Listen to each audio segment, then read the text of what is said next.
Hi, ಎಲ್ರಿಗೂ ನಮಸ್ಕಾರ. ಮತ್ತೊಮ್ಮೆ ಇಂಗ್ಲೀಷ್ ಗುರು ಚಾನಲ್ಗೆ ಸ್ವಾಗತ. ನಾನು ನಿಮ್ಮ ಶೇಖರ್. ಇವತ್ತಿನ ವಿಡಿಯೋದಲ್ಲಿ ನಾವು ಪ್ರೆಸೆಂಟ್ ಪರ್ಫೆಕ್ಟ್ ಟೆನ್ಸ್ ಬಗ್ಗೆ ಡಿಸ್ಕಸ್ ಮಾಡೋಣ. ಆಲ್ರೆಡಿ ನಾವು ಹಿಂದಿನ ವಿಡಿಯೋದಲ್ಲಿ ಪ್ರೆಸೆಂಟ್ ಟೆನ್ಸಲ್ಲಿ ಇರ್ತಕ್ಕಂಥ 4 ಭಾಗಗಳು ಅಂದರೆ already we discussed about simple present tense, present continuous tense, and in this video we will discuss about present perfect tense. Okay, present perfect tense.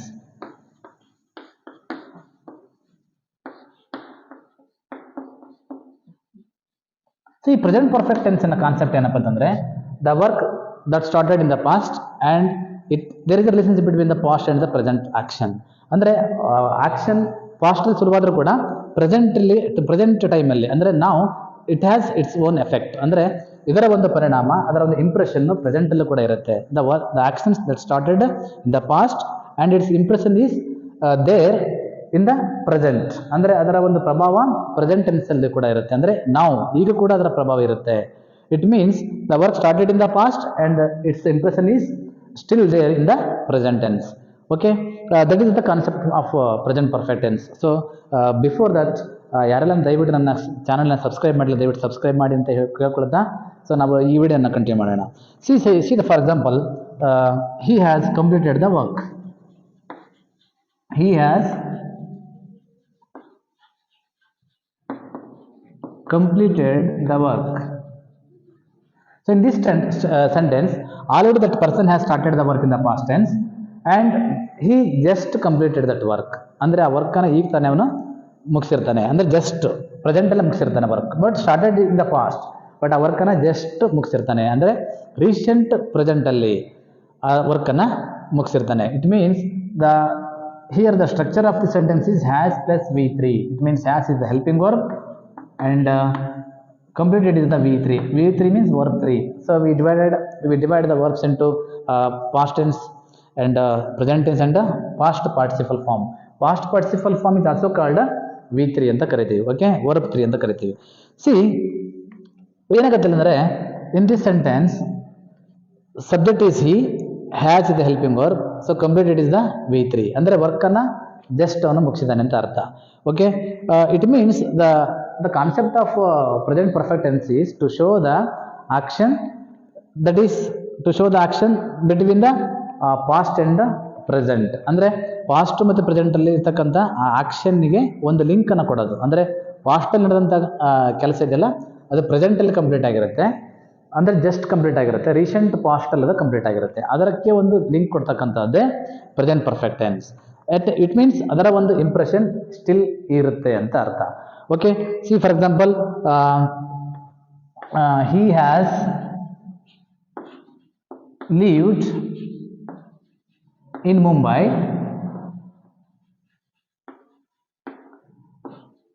Since 1990. It means ಅವನು ಮುಂಬೈಲಿ ಇದ್ದಾನೆ ಅಂತಂದಾಗ ಅವನು ಲಿವ್ಡ್ ಹ್ಯಾಸ್ ಪ್ಲಸ್ V3 ಬಂತು, has lived. ಅಂದ್ರೆ still he is living in Mumbai ಅಂತ. ಅಂದ್ರೆ it means ಆ ವರ್ಕ್ ಸ್ಟಾರ್ಟ್ ಆಗಿದ್ದು ಪಾಸ್ಟ್ ಅಲ್ಲಿ, ಅವನು ಇನ್ನೂ ಇದ್ದಾನೆ ಮುಂಬೈಲಿ. ಇಟ್ ಮೀನ್ಸ್ ಅದರ ಒಂದು ಎಫೆಕ್ಟ್ ಪ್ರೆಸೆಂಟ್ ಅಲ್ಲೂ ಕೂಡ ಇದೆ. So it means what, there is a link between the past and present. Okay, that is what the concept of present perfect tense. See, let's go to some more examples here. So ಮತ್ತೆ ಯಾವ ಟೈಮಲ್ಲಿ ನಾವು present perfect tense use ಮಾಡ್ತೀವಿ ಅಂತ, for repeated actions means ಒಂದು duration ಟೈಮಲ್ಲಿ ಅಥವಾ ಒಂದು ಡ್ಯೂರೇಷನ್ ಅಲ್ಲಿ ಕೆಲವೊಂದು ಆಕ್ಷನ್ಸ್ ಮತ್ತೆ ಮತ್ತೆ ರಿಪೀಟ್ ಆಗ್ತವೆ. C for example, she has seen that movie twice in this week. It means this week is not yet completed, this week not yet over. So ಒಂದೇ ವಾರದಲ್ಲಿ ಅವಳು ಇನ್ ದಿಸ್ ವೀಕ್, ಒಂದೇ ವಾರದಲ್ಲಿ ಅವಳು ಆ ಮೂವಿನ 2 ಸಾರಿ ನೋಡಿದಾಳೆ. ಇಟ್ ಮೀನ್ಸ್ 2 times ನಾವು watch ಮಾಡೋದು movie, 2 ಸಾರಿ movie ನೋಡೋದು, that is called repeated action. ಅಂದ್ರೆ ನಾವು ರಿಪೀಟೆಡ್ ಆಕ್ಷನ್ ಬಂದಾಗ ಕೂಡ ಏನು ಮಾಡ್ತೀವಿ, ಪ್ರೆಸೆಂಟ್ ಪರ್ಫೆಕ್ಟ್ ಟೆನ್ಸ್ ಅಲ್ಲಿ ಯೂಸ್ ಮಾಡ್ತೀವಿ. Okay, this is what an example for repeated action. ಅದೇ ತರ they have visited this restaurant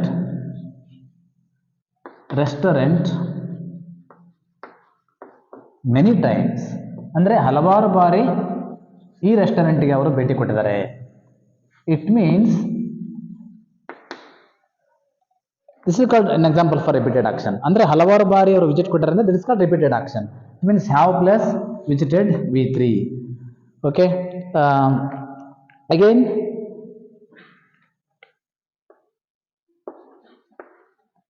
he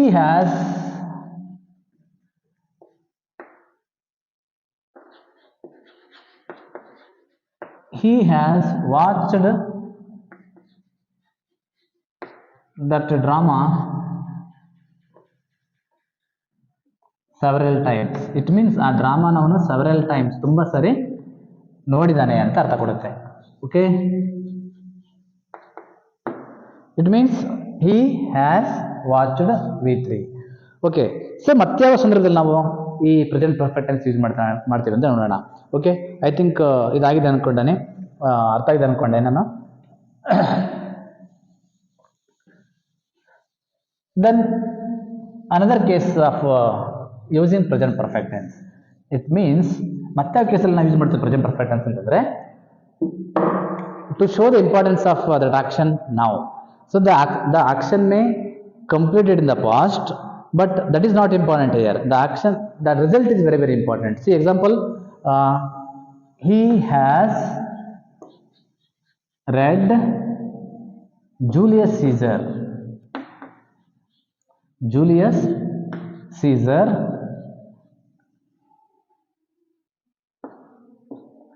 He has read Julius Caesar. This is the name of the tragic play written by Shakespeare, the great dramatist, great playwright. Okay, ಒಬ್ಬ ಪ್ರಖ್ಯಾತ ನಾಟಕಕಾರರಾದಂಥ William Shakespeare ಬರೆದಂಥ ನಾಟಕ ಇದು Julius Caesar ಅನ್ನೋದು. ಆ Caesar ನಾಟಕವನ್ನು ಅವನು ತುಂಬ ಸರಿ ಓದಿದ್ದಾನೆ ನಾಟಕನ. ಆ ನಾಟಕ ಓದಿದ್ದು ಪಾಸ್ಟ್ ಟೆನ್ಸಲ್ಲಿ. ಓಕೆ, ರೆಡ್ ಅಂತ ಬಂತಿಲ್ಲಿ. ಬಟ್ ಅದರ ಪ್ರಭಾವ, ಆ ಇಂಪ್ರೆಷನ್ ಇದೆಲ್ಲ ಈಗಲೂ ಕೂಡ ಅವನ ಮೈಂಡಲ್ಲಿದೆ. ಅಂದರೆ ಅವನು ಓದಿದ ತಕ್ಷಣ ನಾಟಕವನ್ನು ಮರ್ತುಬಿಟ್ಟಿಲ್ಲ. ಅದರ ಪ್ರಭಾವ, ಅದರ ಬಗ್ಗೆ ಡಿಸ್ಕಷನ್, ಅದ್ರ ಬಗ್ಗೆ ಒಂದು ಏನಂತಾರೆ ಅದಕ್ಕೆ exchanging the views and experiences ಅದು ಇರುತ್ತೆ ಈಗ ಕೂಡ. ದಟ್ಸ್ ವೈ ಅದರ ಒಂದು ರಿಸಲ್ಟ್ ಈಗಲೂ ಕೂಡ ಪ್ರೆಸೆಂಟ್ ಆಗಿದೆ. ಅಂದರೆ ಪ್ರೆಸೆಂಟಲ್ಲಿ ಅದರ ಒಂದು ಫಲಿತಾಂಶ, ಅದರ ಒಂದು ರಿಸಲ್ಟು ಈಗಲೂ ಕೂಡ ಇರುತ್ತೆ.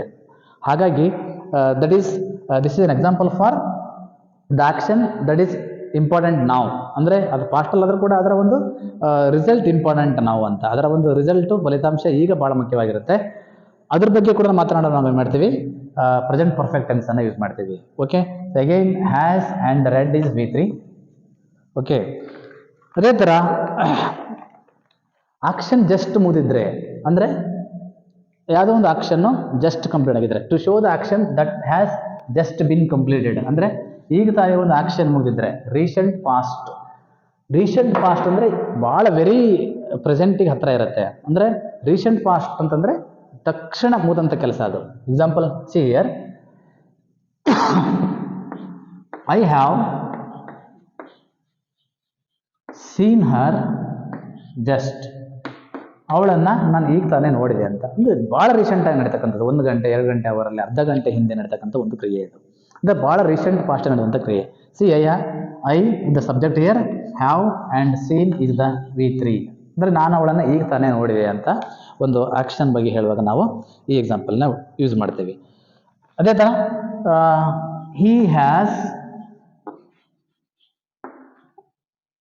he has just left, ಅಂದರೆ ಅವನು ಈಗ ತಾನೇ ಹೋದ ಅಂತ.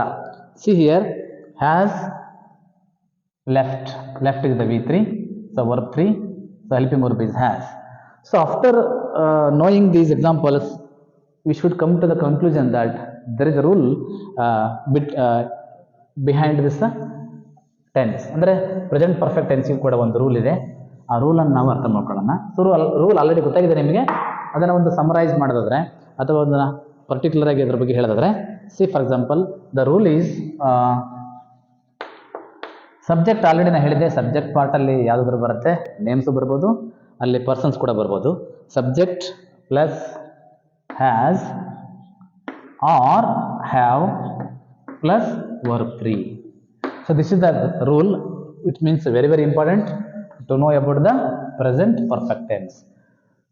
ಸೊ ಆಲ್ರೆಡಿ ನಾವು ಈಗ ಎಕ್ಸಾಂಪಲ್ಸ್ ಮೂಲಕ ಮಾಡಾಗಿದೆ. ಸೊ ಇನ್ನೊಂದು ಎಕ್ಸಾಂಪಲ್ ನೋಡಿದ್ರೆ ನಾವು example he has completed the work. So in this example subject is he, has helping verb has is there, so completed v3, so v3. So helping verb has ಅಥವಾ have ಅಲ್ಲಿ ಎರಡರಲ್ಲಿ ಒಂದು ಮಾತ್ರ ಬರಬೇಕು. Okay, don't ಸ್ವಲ್ಪ ಬಿಗಿನರ್ಸಿಗೆ ಅರ್ಥ ಆಗಲ್ಲ has have ಒಟ್ಟಿಗೆ ಬರ್ಬೇಕಂತ. No, not like that. Subject plus has ಅಥವಾ ಹ್ಯಾವ್ ಅಂತ. ಬಾರ್ ಮೀನ್ಸ್ ಹ್ಯಾಸ್ ಅಥವಾ ಹ್ಯಾವ್, ಎರಡರಲ್ಲಿ ಒಂದು ಬರುತ್ತೆ. That depends on subject. So here he is the subject, here third person, ಹಾಗಾಗಿ ಹ್ಯಾಸ್ ಬಂದಿದೆ, ಕಂಪ್ಲೀಟೆಡ್ v3. ಅದೇ ಇನ್ನೊಂದು ಎಕ್ಸಾಂಪಲ್ ನೋಡಿದ್ರೆ we have visited Taj twice in this year. ಅಂದರೆ ಈ ವರ್ಷದಲ್ಲಿ ನಾವು ತಾಜ್ ಮಹಲನ್ನು 2 ಸಾರಿ ಭೇಟಿ ಕೊಟ್ಟಿವಿ ಅಂತ ಅರ್ಥ. ಅಂದರೆ ಆಗಲೇ ಹೇಳಿದ ರಿಪೀಟೆಡ್ ಆಕ್ಷನ್ ಬಗ್ಗೆ ಹೇಳ್ತಿದ್ದ. ಅಂದರೆ ಒಂದೇ ವರ್ಷದಲ್ಲಿ ಅವರು 2 ಸಾರಿ ತಾಜ್ ಮಹಲ್ಗೆ ಭೇಟಿ ಕೊಟ್ಟಿದ್ದಾರೆ ಅಂತ. See here have visited. So have visited v3, so v3. So this is 2 example ಏನು ಕೊಟ್ಟಂದರೆ ಜಸ್ಟ್ ಎಕ್ಸಾಂಪಲ್ ಸುಮಾರು ಆಗಿದೆ. ಬಟ್ ಈ 2 ಎಕ್ಸಾಂಪಲ್ ಏನು ಕೊಟ್ಟಿದೆ ಅಂದರೆ just to know about the rule. Okay, so come to the conclusion. So ಇದರ ನಂತರ ನಾವೊಂದು ಇನ್ನೊಂದು ಫೈನಲ್ ರೂಲಿಗೆ ಬರೋಣ. ಏನೊಂದು ಫೈನಲ್ ಅಂತಂದರೆ ಸಬ್ಜೆಕ್ಟ್ ವೈಸ್, ಅಂದರೆ ಹೇಳಿದ್ದೇನೆ ಆಲ್ರೆಡಿ, ಪರ್ಸನ್ಸ್ ವೈಸ್ ಯಾವ ರೀತಿ ಹೆಲ್ಪಿಂಗ್ ವರ್ಬ್ ಕೂಡ ಚೇಂಜ್ ಆಗುತ್ತೆ ಅಂತ. Okay, see here first person ಯಾವ್ದು ಬರುತ್ತಪ್ಪ ಅಂದರೆ ಐ ಬರುತ್ತೆ ಮತ್ತು ವಿ ಬರುತ್ತೆ. ಸೊ ಐ ಮತ್ತು ವಿ ಬಂದಾಗ ನಾವು ಹ್ಯಾವ್ ಪ್ಲಸ್ v3 ಹಾಕಬೇಕು. ಓಕೆ, ಆಲ್ರೆಡಿ ಅದು ಬಂದಿದೆ ನಾನು ಎಕ್ಸಾಂಪಲ್ಸಲ್ಲಿ. ದೆನ್ ಸೆಕೆಂಡ್ ಪರ್ಸನ್ ಬಂದರೆ ಯು. ಸೊ ಯುಗೆ ಕೂಡ ಹ್ಯಾವ್ ಪ್ಲಸ್ v3 ಬರುತ್ತೆ. ಅದೇ ಥರ ಥರ್ಡ್ ಪರ್ಸನ್ ಅಂತಂದರೆ third person he, she, it, ಅದಕ್ಕೂ ಕೂಡ ಹ್ಯಾಸ್ ಪ್ಲಸ್ v3 ಬರುತ್ತೆ. ಸೊ ಅದೇ ಥರ್ಡ್ ಪರ್ಸನ್ ಪ್ಲೂರಲಿಗೆ ಬರುತ್ತೆ. Third person plural, it means they. Third person plural ಯಾವುದು? They. So third person they ಆಗಿ ಪ್ಲೂರಲ್ ದೇ ಆಗಿರೋದ್ರಿಂದ ಅದಕ್ಕೂ ಕೂಡ ಹ್ಯಾವ್ ಬರುತ್ತೆ. So okay, have plus v3. So this is the rule how to apply helping verb and v3 according to the subjects. Okay, these are all subjects I told you already in the previous classes. Okay, up to this we discussed about present perfect tense. So if you have any doubts, please ask me in the comment section. Up to that, thank you so much for watching this video. So hereafter I would like to use more and more English. So ಇನ್ನು ಮುಂದೆ ನಾನು ಹೆಚ್ಚು English ಬಳಸ್ಬೇಕಂತ ಮಾಡಿದ್ದೀನಿ. Because so ನಮ್ಮ viewers ಕೂಡ ಅದಕ್ಕೆ adjust ಆಗ್ತಾ ಹೋಗ್ಬೇಕು. That is intention is to just to make you communicate what I am telling in English. ಅಂದರೆ ನಾನು ಇಂಗ್ಲೀಷನ್ನು ಹೇಳ್ತಾನೆ ಅಂದರೆ ಸ್ವಲ್ಪ ನಿಮಗೆ ಕಮ್ಯುನಿಕೇಟ್ ಮಾಡಲಿಕ್ಕೆ ಟ್ರೈ ಮಾಡ್ತಿದ್ದೇನೆ. ಅದೇ at the same time I would like to make you understand more and more communicative English or spoken English, okay, in future classes. So thank you very much for watching this video. Please support me and share my videos, subscribe ಅಂತ ಹೇಳ್ತಾ ಎಲ್ರಿಗೂ ನಮಸ್ಕಾರ. Thank you.